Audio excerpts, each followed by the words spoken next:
Okay, so good evening. Thank you for joining us tonight. If you did make it to the first community meeting, you may be wondering, who are we? You've seen the road signs, you've been handed flyers by our members and our wonderful volunteers. Thank you, volunteers. You guys were out this weekend doing a phenomenal job. I mean, look at this crowd. This is incredible. So who are we? Okay, I am Frank Burton. I'm a member of Stino. No Stino was formed during a meeting of Shingle Springs residents after becoming aware of the Stino project, and we were alarmed by its density. We were introduced to Lori Parlin.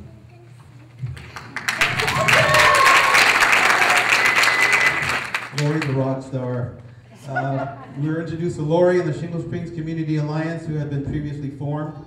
We have been since working together to stop the Stino project as proposed due to its high density and to keep Shingle Springs a rural community. I want to stress this, we are not anti-growth. We are for responsible growth. Yes.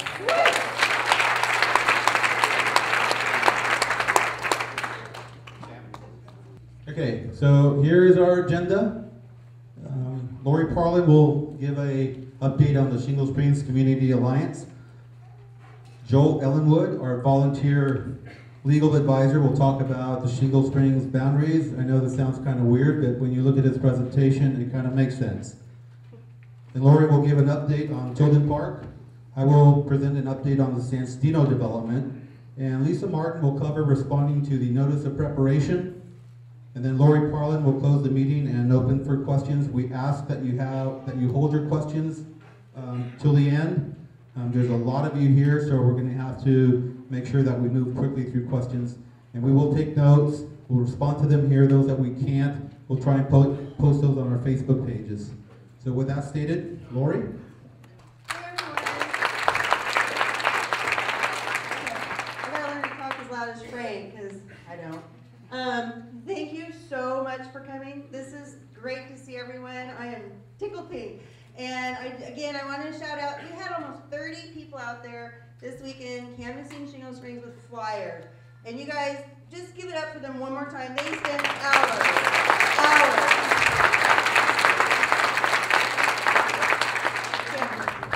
All right. So, about the Shingle Springs Community Alliance, we just wanted to give you an update because at the last meeting, we're a really new, young group. We just all met each other months ago, and we were trying to figure out what we wanted to be as an organization. So at this time, and it could change, just know it could change. At this time, though, we've decided to stay a grassroots, community-based group so that we can best represent the community and not be a special interest. So based on that, we're going to stay a not-for-profit, unincorporated community organization. Therefore, though, when you do make a donation, you need to understand it's going to help cover our expenses, possibly legal expenses someday in the future. We don't know where this is going to go, but your donations will not be tax deductible. So your donations would be coming from your heart, basically, on how you want to help keep Shingle Springs rural. We have a core committee right now. Like Frank said, we just kind of all met each other and started meeting. And then we realized that we've got to get the community going. So we meet about weekly, sometimes twice a week, to put on these kind of presentations. And then we share the information with the community. Please get on our email list or join our Facebook page. And of course, we have these community meetings. So if you're on the email or the Facebook, you'll know when meetings are. You'll know when to take action, because that's what we use that for. We'll say, hey, you guys, we need to do this. I try to put action alert at the on those emails, take action, we need you. And that's how we got all our volunteers. So lastly, how to make donations. We finally got a bank account. So please make checks to SSCA, and there's our post office box. You can mail it if you can't make a donation tonight. And of course, we have our donation charge cans in the back there tonight, in the buckets. But if you don't have money with you and you want to make a donation, there's our PO box, and I think it's also in the handout for you. So now I'm going to turn this over to Joel Ellenwood. Is that right? Right. And Joel is our volunteer attorney. He's a land use attorney, land use planner attorney, and we just really appreciate him and his knowledge. So thank you.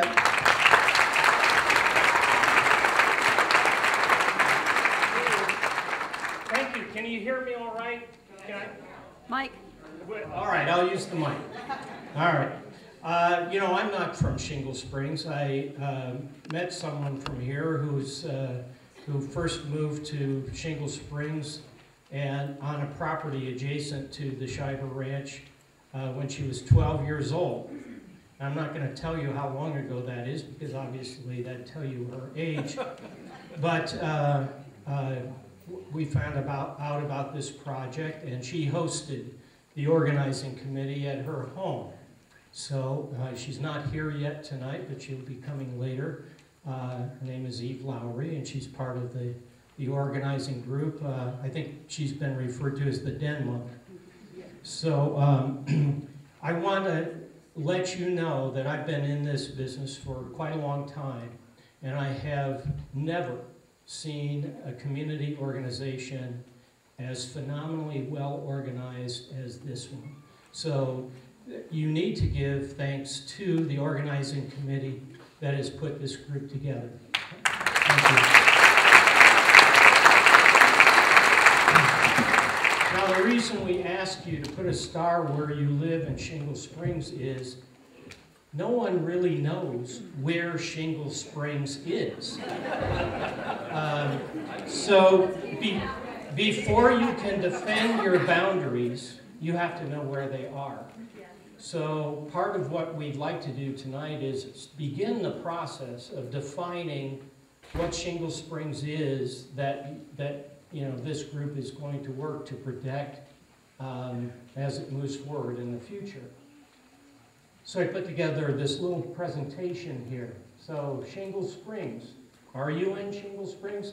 This boundary shown on the map is kind of an arbitrary one that the group drew up about what they think Shingle Springs is, and it avoids, I hit the wrong button here, it avoids some of the large parcels in this area, and basically traces the zip code boundary on the east and north and this part of the west, and then it's just kind of anybody's guess as to where you draw the line down here.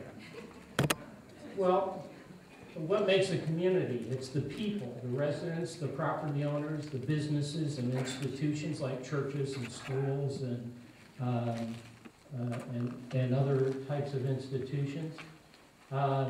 What is the community? Is all the characteristics that make Shingle Springs a unique place in the world, a place that means home to you. Then the question is, where is Shingle Springs, the geographical location and its boundaries? Well, there are a number of ways that government institutions define boundaries. Shingle Springs is an unincorporated area. It's not a city. It's in El Dorado County, and therefore the Board of Supervisors is your first layer of local government. And they represent the entire county, not just Shingle Springs. So the U.S. Postal Service, Shingle Springs shares a zip code with Cameron Park and Latrobe. I heard that Cameron Park had to move on to rename the post office Cameron Park. So you could lose your identity that way. The U.S. Census Bureau designates Shingle Springs as a census-designated place. Those are areas that have a concentration of population, but they're not incorporated. And then map companies also kind of draw lines about what they think Shingle Springs is, like Google Earth. And the El Dorado County in the general plan has designated a portion of Shingle Springs as being within the community region line, and we'll discuss that later. So let's compare the maps. Here's the zip code area. As I say, it shares zip code with. Sorry. This is the Census Bureau's map of El Dorado County with the census-designated places for Cameron Park and Shingle Springs. But I think most of you who live in Shingle Springs think there are whole big chunks of it missing.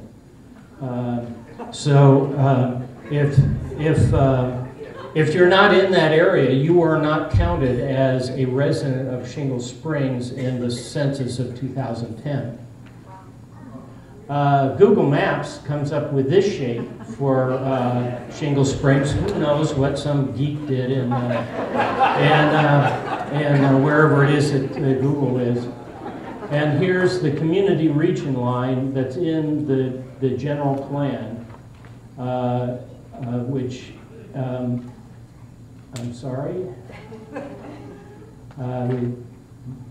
what it is designated for in the general plan, if the sub-slide will come up eventually. Yes, here we are. It is an area that is considered appropriate for highest intensity, self-sustaining, compact urban type development or suburban development.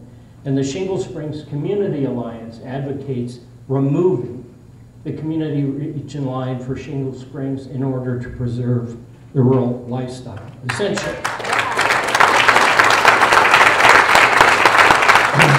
Essentially, the community region line is like a target on the map for real estate developers. Now, what is Shingle Springs to you? Is it the northeast third of a zip code area? Is it a place defined by the Census Bureau? What some geek at Google Earth's idea? Or this community region line allowing high intensity compact urban or suburban development?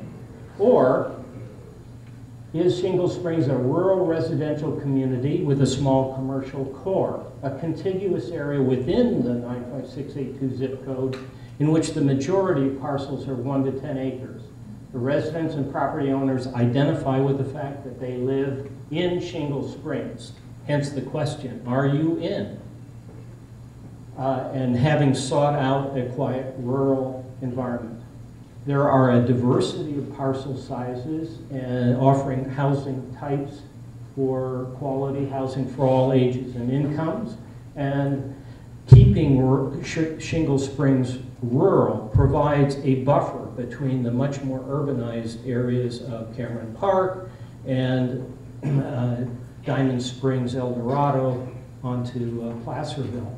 So having those rural buffers provides a break as you're driving along Highway 50 and is akin to the buffers that exist between the city of Davis and Dixon, for example. So that's what you have to think about in terms of defining Shingle Springs. You're all here. You put stars on the map. If the line that we've drawn doesn't include where you live and you think you're in Shingle Springs, let us know and we'll adjust the line. And what we envision going forward with the community, with the Shingle Springs Community Alliance, is to work with El Dorado County to develop a community plan for Shingle Springs.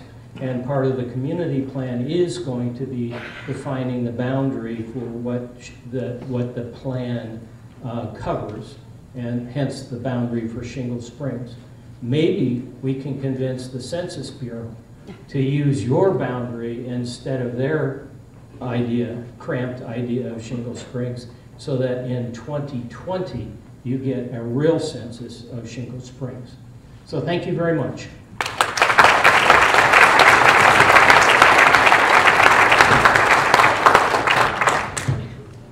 Okay, so I know a lot of you are aware of Stino now because of all our people that were canvassing Shingle Springs with flyers. However, there is another project that's in the application process for Shingle Springs, and we also, many of us feel that it does not fit in with our lifestyle here and the surrounding community, and therefore we're raising awareness about that project too. It's called Tilden Park, and I'm just going to give you a quick update on what's going on with Tilden Park. And I need the clicker. And how do you turn on the red part? Okay. I didn't get training on this clicker, it's new to me. So, where is Tilden Park located? All right, here's Ponderosa Road for reference. Here's Highway 50. You all know the church with the dead-end road, right? And there's the car dealerships. Well, there's this 12-acre parcel here. It's currently zoned for R1A, residential housing. R1A means that there'll be a 1-acre parcel with 1 house on it, just like this 1-acre parcel with 1 house. As a matter of fact, everything surrounding it right here is 1-acre parcels with 1 house. So you would kind of expect that that would fit in with it really well. Okay, the problem is the developer put in an application or a project that completely changes this. And what that application says is they want to change this part here-ish to commercial, and then the back part would be more of a high-density housing. So the back part is 3.5 acres with 14 homes on it. The front part, commercial, and I have to look at my list because it's intense. Here, I'll turn off the clicker. The front part, they want to put an 80-room hotel, 3 or 4 stories, on 3.28 of the acres. I need my reading glasses. And then on 5 of the other acres, they would like to put a 2-story building of offices and shops, a 20,000 square foot food market, and a restaurant. And all of that on 12 acres that's zoned for houses right now. And that just doesn't fit in with the surrounding neighborhood. And so, of course, as you can imagine, the neighbors that live here were not excited. And you have to remember that this road here is Many Oaks. It carries on, and back in here, there's 100 homes. I'm not making that up. There's a lot of homes back there. They're all 1-acre parcels, 5-acre parcels, there's some 10s. So that would change the feel of this neighborhood dramatically.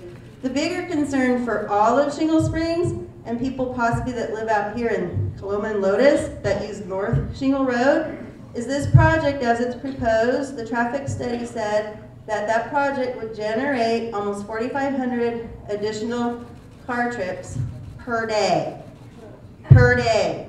And the thing is that all of those cars have to go in and out right here onto our Ponderosa Road interchange. That is going to affect everybody, not just the people that live here, everybody. So our feeling is that this commercial high-density development does not blend in with the surrounding neighborhood, and it's going to cause more of a traffic nightmare right here. So where that project is right now in the application process, I gotta put my glasses back on. Oh, let's see.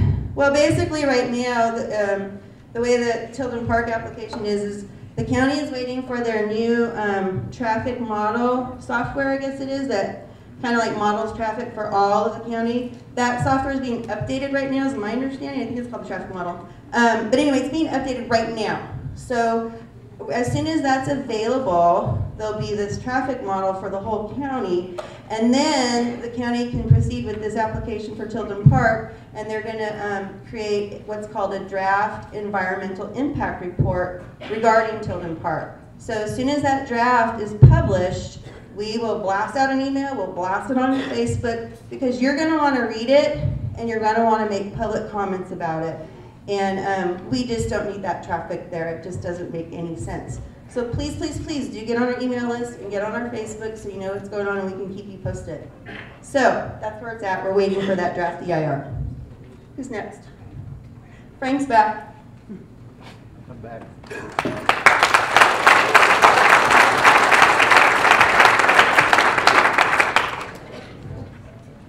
I didn't know I went away. I lost you. Do you want the clicker? You have your own? Do it. You have your own? I got lazy. I got lazy. All right, next slide. All right, so I was one of the fortunate individuals out handing flyers this weekend, and it still surprises me that a lot of people don't know about this development. And those that did know something about it weren't quite sure where it was located. So what we have here is the Google Geeks snapshot of the Stino project. So here we have it. So what it does is it borders Motherload Drive. This is French Creek. This is Old French Town. Here it abuts the historic French Town Cemetery. Currently, This area here is zoned ag and low density 5-10 acre parcels in the general plan. So what we see here is we see Motherlode coming to the overpass that Lori just talked about. We see North Shingle, we see South Shingle, we see Ponderosa Road. All of these 2-lane roads are going to converge there on top of Chilton Park. This is going to be quite a mess. Also, the people from Linneman and Sleepy Hollow also take this route to get onto the freeway. And then we also have people that drive up from Cameron Park to take their kids to Ponderosa High School. So if you live near this development now and you're already exposed to this traffic, imagine what's going to occur here. So here we have the development. So what we have is we have 645 acres. It is owned by, there are 3 parcels involved. It's owned by the Zweck, the White, and the Shiver family. Per the Department of Transportation, each home generates about 10 car trips a day. So if you have 1,041 homes, that's 10,410 additional car trips that this development is going to generate, congesting all the areas in Shingle Springs.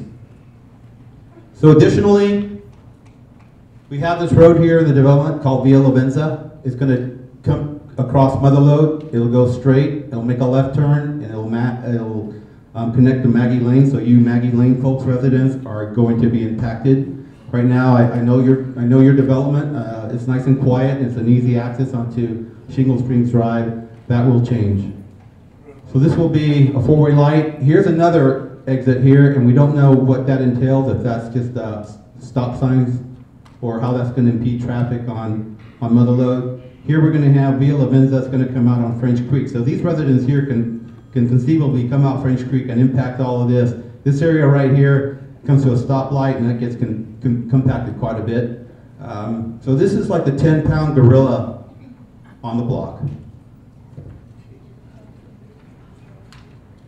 So I want to go over some updates since our last meeting. I don't know how many of you people attended the Shingle Springs Community Center meeting that we had. We were quite surprised by the turnout. Originally we put out 55 chairs. We ran out of chairs. It was standing room only. We decided to go to a larger venue, so here we are. And thank you so much for supporting us and coming out. So we have met with 4 of the 5 El Dorado County supervisors. We met with District 1, Ron Nicolaco. We met with Ray Nutting, District 2 supervisor, and the San Stino area supervisor. We have met with Brian Bierkamp, District 3 supervisor. We met with Ron Briggs, Maggie Lane area supervisor, District 4. And we have yet to meet with Norma Santiago, District 5, although we do have an appointment to meet with her. And since that time, the notice of preparation, or the NOP, has been sent out for the public. I like that word NOP because you put an E at the end of it and it's nope.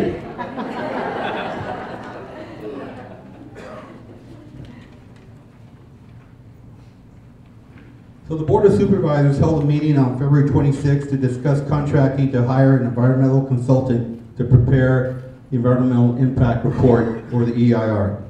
Our Supervisor Nutting was absent on that meeting. Supervisor Briggs stated he felt the development was a bit too much for the area. We had a lot of residents that showed up and spoke against this development due to its density, and I have to say I was pretty impressed. Some people spoke with heartfelt emotion.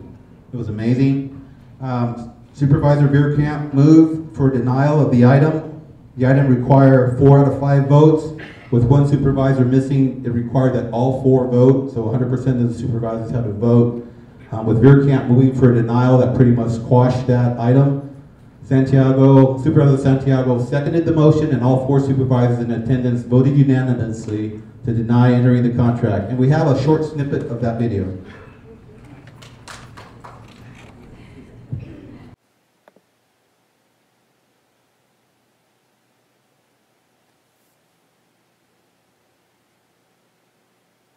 To today we're simply asking for the approval of the contract. We need to hire a consultant. We've gone through the process of reviewing the consultant's scope of work, fine-tuning the contract language. We recommend approval. This does require a 4/5 vote. I want to point that out as very important today. We're not for or against these types of projects. We need to process them because they're applications that we've received, and this is the next logical step. I think that this, the show of people today here demonstrates that Shingle Springs really does want to maintain its rural identity. When people come up here, they move here because they want a rural type atmosphere. So let's make sure we maintain that atmosphere. I live in Shingle Springs specifically because of the rural environment. This project, if allowed to go through, would be kind of the beginning of a cancer that would spread to other areas in Shingle Springs. You have numerous sensitive species out there. You have the red-legged frog, you have possible fairy shrimp, you have vernal pools, wetlands, you have heritage oaks. All of these things are going to have to be taken into account for the proposed project, and which is most likely and guaranteed going to have a reduction in the density. I'm for people to be able to develop their property, but within the rules that we all have had to follow in Shingle Springs. I've been very involved with this community for a long time, and there's several instances that haven't been brought up. That is the bulldozing of asbestos. I'm quite sure that right underneath the surface you're going to run into a lot of serpentine rock. That has not been brought up. It's not been brought up about the webpage for Sunfield Development, that their sole purpose is to make a profit for their LLC members. They don't care about our rural lifestyle. They don't care about Shingle Springs. They're caring about money, period. The only reason I'm here today is to let the developer know that we, the Shingle Spring residents, will do anything we can to stop this project. So before you move forward with spending that kind of money, maybe give it a second thought. If you want our advice, we'll give it to you for free. No need to pay for EIR. I don't have any preconceived conception on what my vote would be on the Stino when it comes through the process, but as it's presented right now, it seems a little bit too much from my perspective. If you don't have any infrastructure, you don't have any water, you didn't tell me about the sewer, tell me about the existing conditions of the roads, how this will make it worse. You're talking about rural character. There are some clear issues that aren't resolved at all before this can even be considered for any kind of development. The community's talking here, and the community's concerned, and I think we need to listen. I will move for denial of this item 19.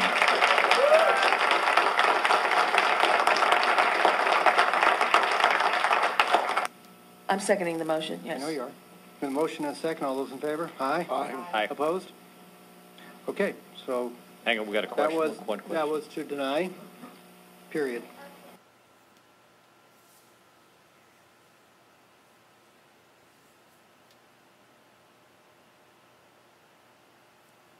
Okay, I'd like to mention that we didn't capture all the people that spoke at the meeting. Again, people were lined up. I don't think the Board of Supervisors were prepared at all to see such a turnout. A lot of people did speak with passion and heartfelt emotion. You can see some of it there.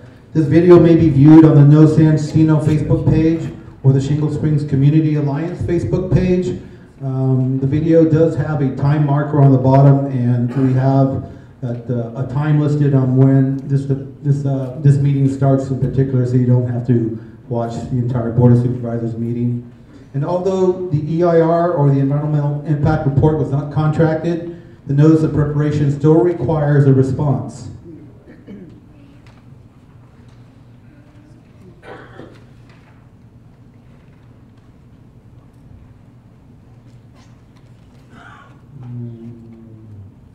We gotta go back. Okay, so the contract were denied, sending a message to the developer that Shingle Springs should not have a project of this density. Now, the developer may hire its own environmental consultant from an El Dorado County approved list of consultants, and this process is still moving forward unless the developer decides to withdraw its application. Would that be great?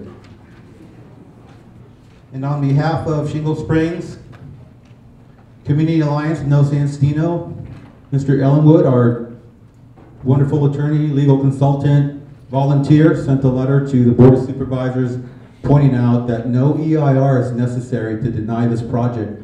The letter asks the board to take action to immediately deny the San Stino project. Please write, email, and or call the Board of Supervisors telling them that you want them to deny this project now. It just does not fit in with our community.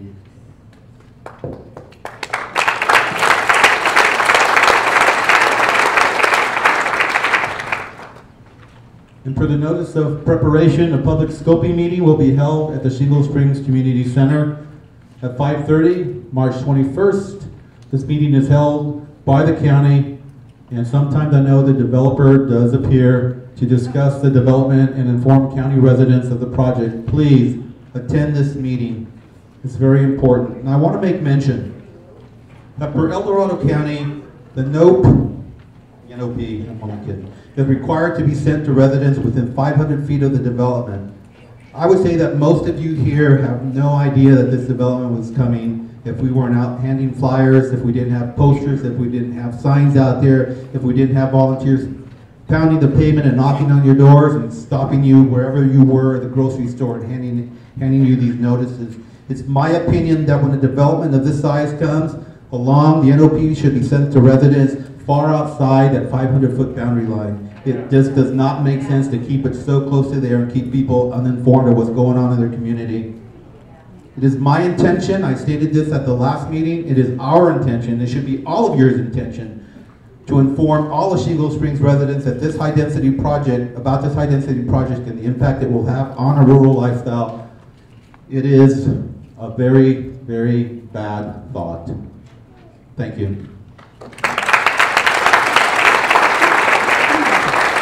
Oh, and now Lisa Martin will come up and discuss the preparation for the notice of, the notice of preparation and how to respond.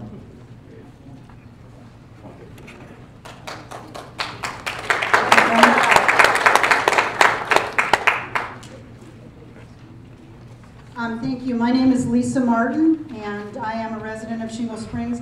I happen to be one of the people who lives within the 500 feet, and I received my notice of preparation in my mailbox on Monday, February 25th. So what I'm going to talk to you about today, and I'm going to try and be as brief as I can, although that's difficult for me, I'll warn you right now, I ramble.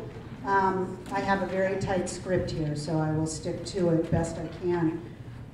The reason that I'm going to spend the next few minutes talking about the NOP, or as Frank likes to call it, the NOPE, is that the notice of preparation still has to be responded to by us. This, what I'm going to do in the next few minutes is talk to you about the what, the why, and the how. So what I'd like to affectionately call my little presentation is NOP 101 for dummies. Now I say that not because you're dumb, but because I had no clue what to do when I got this. So I figure I'm going to share this information with you, and hopefully at the end of the next 16 slides, you'll have an understanding of how to respond, and you will have the interest in taking the action and actually making those comments and sending them to the planning department, to Pierre Rivas. So first of all, what is an NOP? The NOP, when an environmental impact report is required for a project, such as the San Stino, the first step is a notice of preparation. Why? Well, the NOP is sent out, and in the NOP itself it uses the word solicit, to solicit comments of the potential impacts of a project so that those impacts will be addressed in the EIR. The NOP asks that people, individuals, public agencies, and private organizations send written comments. So you are the individuals to whom that notice of preparation is speaking. Your comments are very important. The third item on this slide, the notice of preparation must provide enough information for stakeholders, again, that's you, to prepare a meaningful response. The last item, the NOP usually includes a brief description of the project, where it's located, and a list of the environmental impacts that are expected to be analyzed. And this is prepared by the developer and the county. So the next slide, please.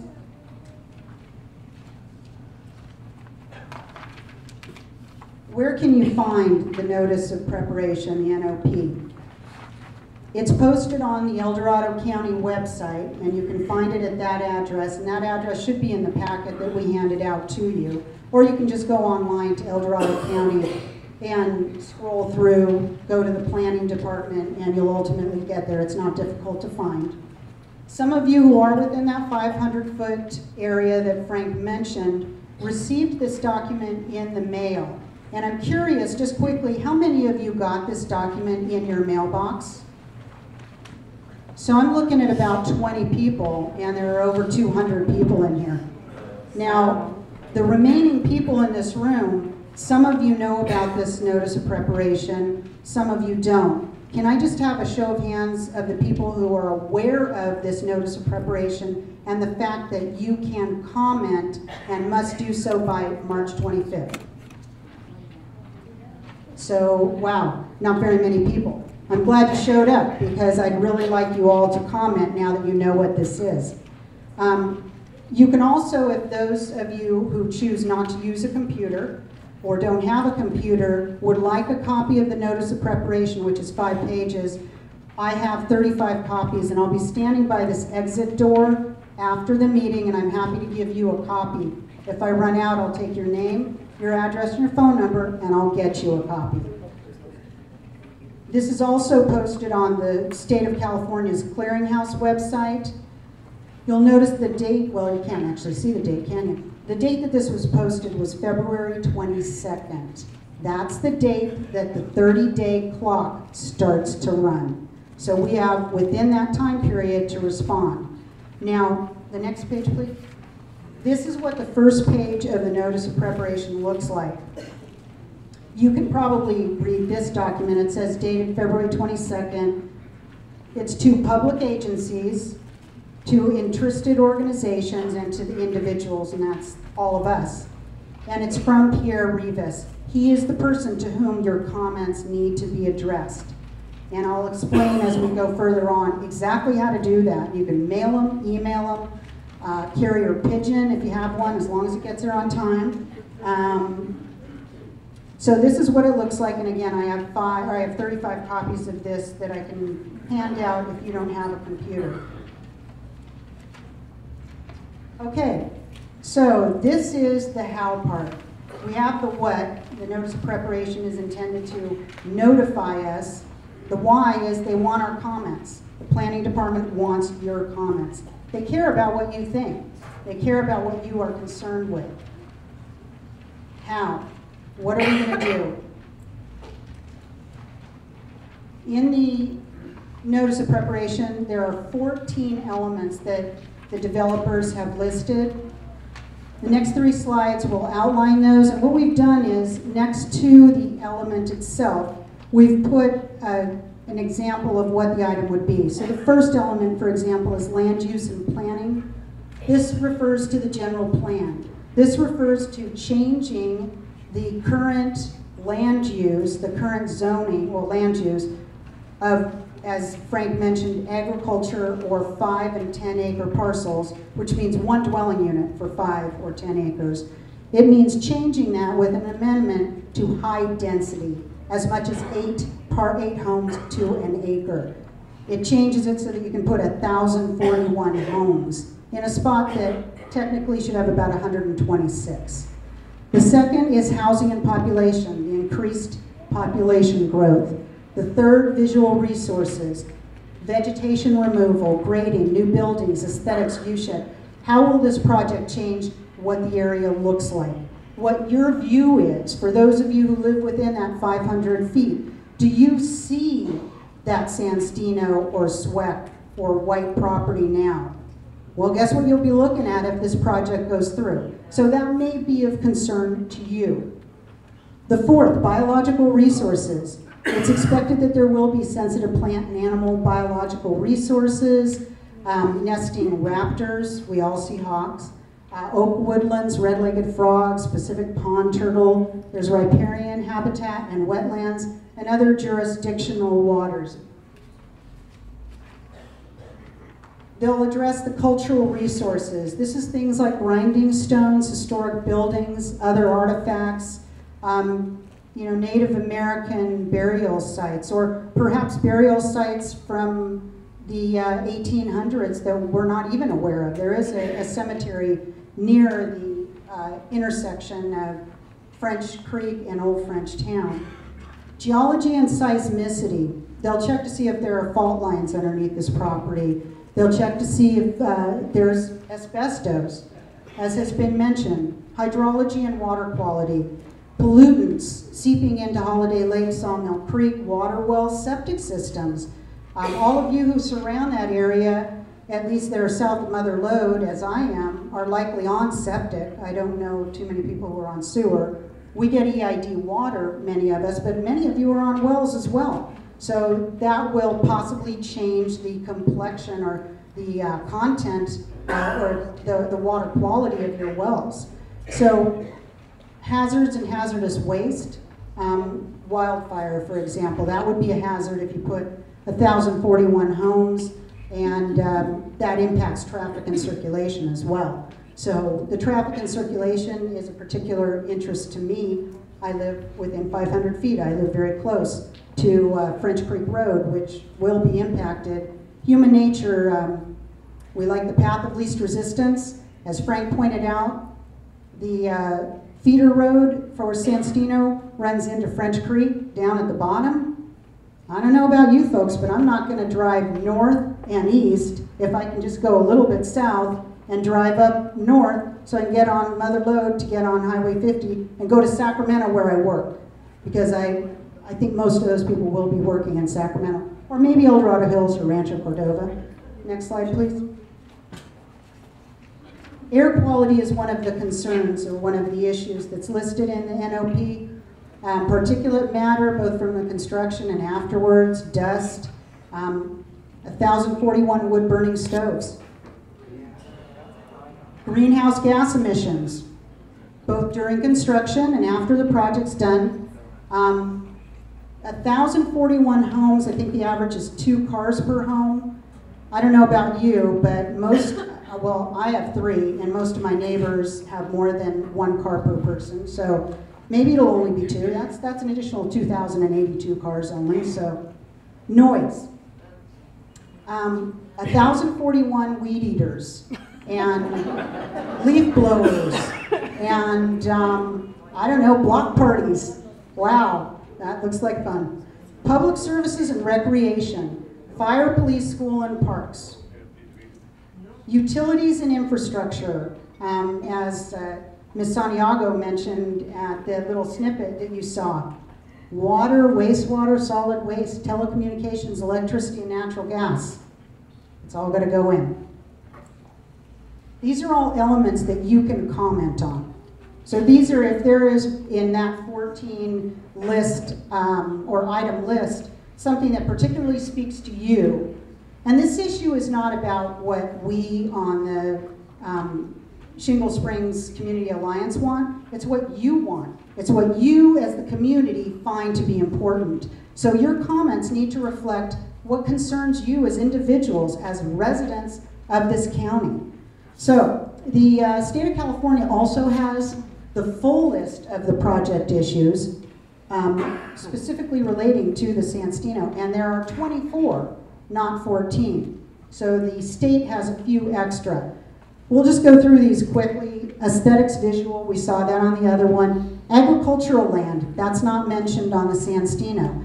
Think about that. For those of you, I don't know, there's a winery, I know, at the end of French Creek. There are other agricultural issues. Is that something that's concerning to you? Send it in as a comment, mention it. Air quality again, I don't know. Archaeological and historic, that's already been covered. Biological resources. Drainage and absorption. Now that might fall under that hydrology, but that certainly impacts all of us, the drainage and the absorption. Forest land fire hazard. 1,041 homes. How did the fire department get in there? Geological and seismic, again, noise, population housing balance, public services, recreation and parks, schools and universities, sewer capacity, soil erosion, compaction and grading, toxic and hazardous materials, again, the traffic and circulation, vegetation, water quality and water supply, wetland, riparian wildlife, growth inducing. And I found that one to be interesting because I'm not exactly sure what that means, but what I read that to be is perhaps this is just the first of several projects if this one comes through. Next one is land use, and the last one is the cumulative effects. What are the cumulative effects of these elements going to be on your life personally and the lives of your neighbors? So, what can we do about it? This is the most important part of what I'd like to say. And if you remember nothing of what I say, I'd like you to remember the next portion. And that is how to comment.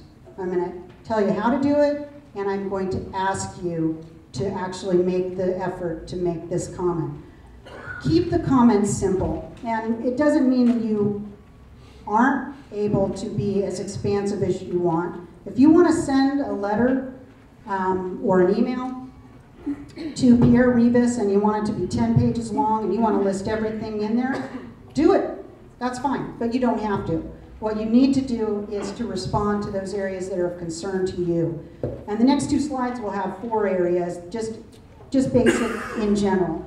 Traffic impact from San Stino will cause congestion and dangerous conditions on French Creek, Mother Lode, Ponderosa Overcrossing. You know, for some of you, I had a neighbor come by and indicate that he was concerned about Duroc Road as well. I hear some yeses out there. Okay, South Shingle, that's going to be impacted as well.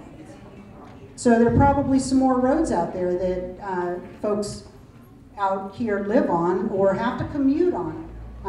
Many of us still work, and so at 8 a.m. we might be tooling over to the Ponderosa Overcross to get on the freeway, either to go westbound, which I think the majority of us do, or eastbound. It's kind of crazy at that time of day, or at 5 p.m. coming home. Next one is I live at Frenchtown, and San Stino's high density will adversely impact the property value by destroying the, this is a hard word for me to say, so bear with me, aesthetic or rural view shed I currently have. So, you know, those of you who already have a beautiful view, it might damage it, which might reduce the value of your property. The noise from the construction as well as the finished development, net noise from the construction and noise from the finished development. Again, you got your 1,000 weed eaters and leaf blowers and lawn mowers and dogs and everything. And that'll impact your quality of life, you know. And then the last just example, and these are simply examples. It may mean nothing to you, but if it does, include it. And the last is just where will all these people go to play, you know, as far as what will they do for their recreation. This next slide has an address, and it's located in the information that was presented. And this is a link to the actual EIR contract agreement that had been proposed. And the contract itself is far more detailed as to the elements of the NOP. So you may look at that and there may be some issues that raise a red flag to you or cause you some concern. You can download this document at this link if you're interested in it. You can also go to the SSCA website and it's item B-EIR agreement.pdf. One of the examples from this is the visual resources. This is located on page 25, and it's just indicating that one of the issues that will be looked at will be the effect of the proposed development on existing visual character surrounding and its surroundings. Okay, this is the meat of this, the sample letter. In your packets, on the back page, we actually have one for you, And if you just want to write in what your concerns are, fold it up, put it in an envelope, address it, mail it off, there you go. Easy as that. We don't have the stamps for you, but I don't know, 48 cents. What are the stamps now? 49 cents? 46. So invest 46 cents in your neighborhood. That's all I ask. For those of you who would actually like to write a letter, do so. And it's really very easy to do it. You just use the sample. Use your items of concern. Again, we are not trying to direct you in any way with regard to the individual elements. This is your community. Tell Pierre Rivas what you're concerned about. I personally am concerned about noise. I'm concerned about traffic. I'm concerned about a fire in my neighborhood, and how is the fire department going to get in and all of the people who live in San Stino get out? What if there's an earthquake? Those are my concerns. Those go on my comment when I send my letter to Pierre Rivas. Yours may be different. That's perfectly acceptable. In fact, that's what we encourage. You are the residents. You know, each one of us is like kind of a grain of sand. Individually, we're kind of not noticed. All together, we're a beach. We are huge. We can make a difference. So I encourage you to take this sample letter, craft one of your own if you want to, that's fine. And make sure that you email, mail, hand deliver no later than March 25th at 5 p.m. Now, this date is different than the date on the notice of preparation. That date is not November, it's March 29th. That appears to be inaccurate. Even if it isn't inaccurate, let's make sure we get it by March 25th, because we don't want to miss this deadline. And there's the address, and that's it. And I went over, I apologize, but there will be questions after the presentation. So if you have a question about what to do, how to do it, we'll all be up here. We'll be able to answer those questions. And I want to echo what's been said. I want to thank all of the volunteers who were out papering the neighborhood. I want to thank all of you, every single one of you who showed up on a Thursday night, interrupting your dinner, other plans, to be here and show support for your community. This is about you, and we are so grateful that you're here and showing such support. So thank you for listening, and now I will turn it back over to Lori. Thank you.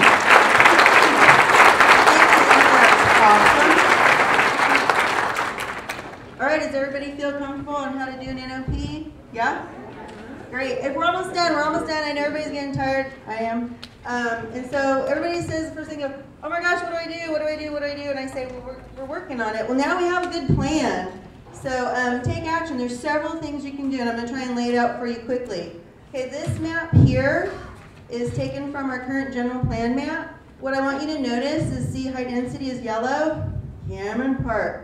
Very high density zoning there. It's more of an urban setting. Look over here at Shingle Springs. Okay, the light color here, that's the San Stino property. That's low density. This peach color, medium density. Here's our commercial core that runs along Duroc and Mother Lode. And then I believe this is the industrial park. And there is a little bit of multifamily, which is for the apartments. That's the olive color. And the thing is that when people chose their homes, they looked at this zoning and they said, hey, I like this. Shingle Springs is roomy, and we have low density housing, and I know this piece of property next to me is not developed, but it's going to be developed as 5-acre parcels. I can live with that. So we want to maintain this zoning that we currently have, this land use designations. We like it, but you need to notice this. See the red line around there? That's called a community region line. Okay, and here's the thing. What a community region line means, I think I'm ready for the next slide here. Yeah. What a community region line means is that, according to the county, Alvarado County, they call that the urban limit line. That's the definition. I'm taking it right from the general plan. And an urban limit line means that that area, everything inside that red line, is intended for the highest intensity of self-sustaining, compact, urban type development or suburban type development within El Dorado County. Okay, that is not why people choose to live in Shingle Springs, waiting for it to become urban. No. So we've been saying, and we're trying to get the community to understand, that we really, as the residents of Shingle Springs, we want the red line gone. And that's been one of our biggest goals. And you guys can help us with that, okay? So, what we're proposing is the Board of Supervisors meets on Tuesdays. And at 9 o'clock on every one of those meetings, they have an open public comment period. And you can talk about anything that concerns you about El Dorado County, as long as it's not on the agenda for that day, okay? So what we'd like for you to do, as residents that live here, is to sign up to start attending those meetings on Tuesdays at 9 o'clock, and you go up to the podium, just like you saw in the video clip, and you go up to the podium and you can say something very simple. You can say, hi, I'm so-and-so, I'm a resident from Shingle Springs, and I would really like you, the Board of Supervisors, to support us in our request to have that community region line removed and help keep Shingle Springs rural. Will you please support us and do that for us? It can be that simple. You get 3 minutes, so you can talk about anything else that concerns you in El Dorado County, but I want you to talk about the community region line, okay? So I do have a sign-up sheet in the back there. If you want to sign up for a Tuesday, put your name on there, and I put little reminder slips that, because it's going to be like a week or two away, take the reminder slip home with you, and let's get our voices heard. It was awesome to see everybody at that one meeting on February 26th. Let's just keep doing it. Let's get our message clear. All right? There's lots of other things you can do to take action, though. This list is long. We're almost at the end, you guys. You're doing great. Talk to your friends. Pardon? Where are those meetings? Oh, at the Board of Supervisors meeting boardroom, which is up. Do you know where the Placerville Library is? And the county building's up there on Fair Lane. So it's in Building A, and there's a sign that says, I think it says Board of Supervisors meeting room. It's there. And if you need directions or something, you can always go on their website and find it, okay? Oh, and on the little reminder notice, I put the address for you too. I forgot. Yeah, I did that. So, of course, come to these community meetings whenever we blast it out there we're having one. Bring your friends and your neighbors, right? Attend those Board of Supervisors meetings like we said, or I just said. Next Thursday, a week away, there'll be that SCOPA meeting regarding Stino. Please attend. It's going to be very informative, okay? What else can we do? I already mentioned this. Make a donation. Please make a donation. Again, we're a not-for-profit. We have our donation buckets in the back, or you have our P.O. box. In the back, we also have a petition that says, Board of Supervisors, please remove that community region line, and please help us get a community plan for Shingle Springs. We want to plan our own future, okay? And then also, get on that email list. I love my email list. I love hearing from you guys too, by the way. It's awesome. Buy a t-shirt. It is a fundraiser for us, and next time we have a big meeting, if we all wore our t-shirts, it'd be so awesome. I want to put out a special thank you to Ron Steiner in the back there. He's the one.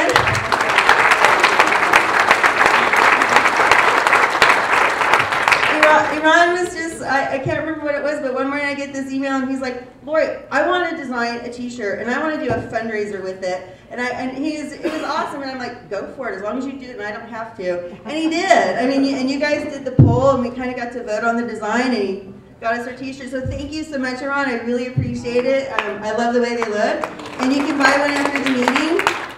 Is there something else, Marianne? Marianne has something. I'd like to say we need to sell 21 more t-shirts in order to pay our invoice. Okay, did you guys hear that? Buy a t-shirt or make a donation, and then we can pay Iran back. Thank you. And then also, of course, another thing we just talked about, the NOP, please make those comments on the NOP. And then lastly, because of that letter that our legal volunteer attorney wrote, please contact the Board of Supervisors and tell them you can deny Stino now. Get rid of our community region line now. All right, so lots of things you can do. All right, now remember, we love Shingle Springs, we love its rural lifestyle. Once it's gone, we'll never get it back. We have to preserve and protect what we have. All right? So let's preserve the Shingle Springs community identity of peaceful country homes and ranches on acreage. All right, let's see. You guys, you made it. This is awesome. Here's the thing. We're going to open it up to questions and comments. This went really well at the January meeting. Everybody was civil. and respectful of each other, and we expect that tonight, but we know you have concerns and questions. Keep it brief, and please keep it on topic. If anybody goes on too long, or doesn't stay on topic, or isn't respectful, we're gonna call a timeout and stop. We just have to be that way. But, and I know people do wanna go, that's totally understandable. It's very late for some of us. So, are we ready to open up the questions? If you could answer the question, we have another mic here for you. Yeah, who's roving with the mic? Who's our volunteer back there? Anybody have any questions? Raise your hand. Coming. Okay, be right there. I'll make it quick. 2 quick questions. When was the region line put into the general plan, and who did it? And who wrote the 500 rule for the notice that's being given out? Who implemented that? Okay, there's one more thing I guess I should have told you guys. We're not experts on this stuff. We're residents. We're learning it too, but I'll do my best to answer. So as far as the community region line, that's actually part of the 2004 general plan, which was voted upon by the residents of El Dorado County. So the residents of El Dorado County voted and approved it. I will be honest, I think I probably voted for it, but I wasn't a very well-informed voter. And so we may not have realized what we were voting for when that red line was on there, because the word community region kind of sounds friendly, and personally I don't think it is. And then the other thing was the 500-foot notification, correct? That is a policy.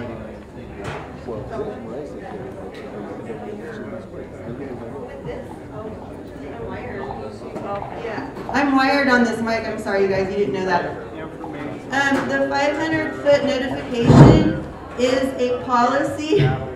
I believe it's in the zoning policies, but it is part of the general plan.